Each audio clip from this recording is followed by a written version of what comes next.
Hello friends, આજે હું તમને શીખવીશ કે બજાર જેવા ક્રિસ્પી અને ટેસ્ટી ઢોસા કેવી રીતે બનાવવા. તો ઢોસા માટે સંભાર અને ચટણીની રેસીપી મેં લાઈવ મારી ચેનલમાં મૂકી દીધેલી છે.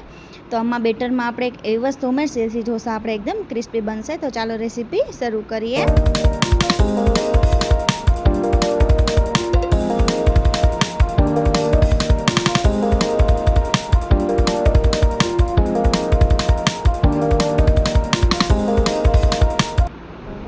તો બજાર જેવા ક્રિસ્પી ઢોસા બનાવવા માટે મેં અહીંયા વાટકો લીધો છે. એ 3 વાટકા મેં ખીચડીયા ચોખા લીધા છે. અહીંયા આપણે બાસમતી ચોખા કે એ કોઈ ચોખા યુઝ નથી કરવાના. અને એ જ વાટકીના માપથી અહીંયા મેં 1 વાટકી અડદની દાળ લીધી છે. તો અહીંયા માત્ર 2 જ વસ્તુનો ઉપયોગથી આપણે ખીરું તૈયાર કરીશું. અને હવે તેને સારી રીતે ધોઈ લઈએ. દાળ અને ચોખાને બંનેને 3 થી 4 પાણીએ સારી રીતે ધોઈ લેવાના છે.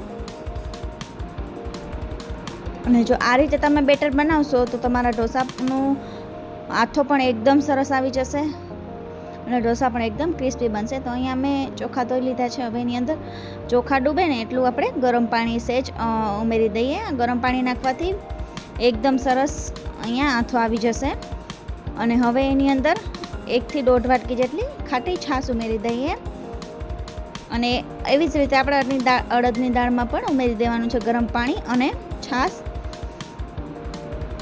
જો એક વસ્તુ ઉમેરી દેશો ને તો તમારું આથો એકદમ પરફેક્ટ જ આવશે. તો હવે આને આપણે ઓવરનાઇટ પલાળી દઈએ. તો હવે અહીંયા દાળ અને ચોખા એકદમ સરસ પલળી ગયા છે, તમે જોઈ શકો છો. અડદની દાળ પણ સરસ પલળી ગઈ છે. તો હાથેથી ભાંગી જાય એટલી સહેલાઈથી.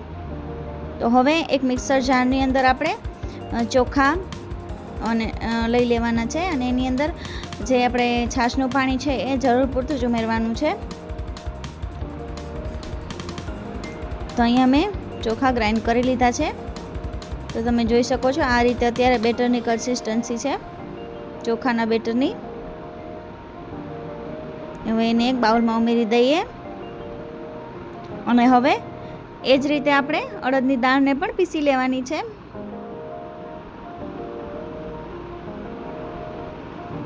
તો અહીંયા મેં અડદની દાળને પણ પીસી લીધી છે. એ પણ આપણે ચોખાના બેટરની અંદર ઉમેરી દઈને બંનેને સારી રીતે મિક્સ કરી લઈએ. હવે એની અંદર મેં અહીંયા 1 વાટકી જેટલો ચોખાનો લોટ લીધો છે. આ ઉમેરવાથી આપણા ઢોસા એકદમ ક્રિસ્પી બનશે. જો આ સમયે તમારે આની અંદર મીઠું ઉમેરવું હોય તો ઉમેરી શકો, પણ અત્યારે આપણે જરૂર નહીં પડે. એકદમ આપણું પરફેક્ટ જ આથો આવી જશે એટલે હું અહીંયા મીઠું નથી ઉમેરી રહી. તમારે ઉમેરવું હોય તો તમે ઉમેરી શકો છો. તો જોઈ શકો છો તમે આને 7 થી 8 કલાક ઢાંકીને મૂકી દેવાનું છે. અને હવે જુઓ એકદમ સરસ આપણે આથો આવી ગયો છે અને બેટર એકદમ સરસ ફૂલી ગયું છે. હવે એની પહેલાં તમે મીઠું ન નાખ્યું હોય તો આ સમયે મીઠું નાખી દેવાનું અને મિક્સ કરી લેવાનું. તો અહીંયા બેટર ને થોડું મેં અહીંયા બાઉલમાં લઈ લીધું છે. બેટર ખૂબ જ ઘાટું છે એટલે મેં અહીંયા થોડું પાણી ઉમેરી દીધું છે. જેટલું તમે બેટર પતલું રાખશો ને એટલા જ ઢોસા તમારા પાતળા અને ક્રિસ્પી બનશે. તો હવે અહીંયા મેં એક નોનસ્ટિક પેન લીધી છે, એ ગરમ થવા મૂકી દીધી હતી. હવે એને એક ભીના કપડાથી લૂછી લઈએ. એટલે બહુ વધારે નોનસ્ટિક ગરમ થઈ ગઈ હોય તો થોડી માપમાં થઈ જાય એમ એ રીતે. તો હવે અંદરથી લઈને બહાર સુધી જાય એ રીતે આપણે ઢોસાનું બેટર એની ઉપર પાથરી દઈએ. અને એ જ રીતે આપણે બધા ઢોસા બનાવી લેવાના છે.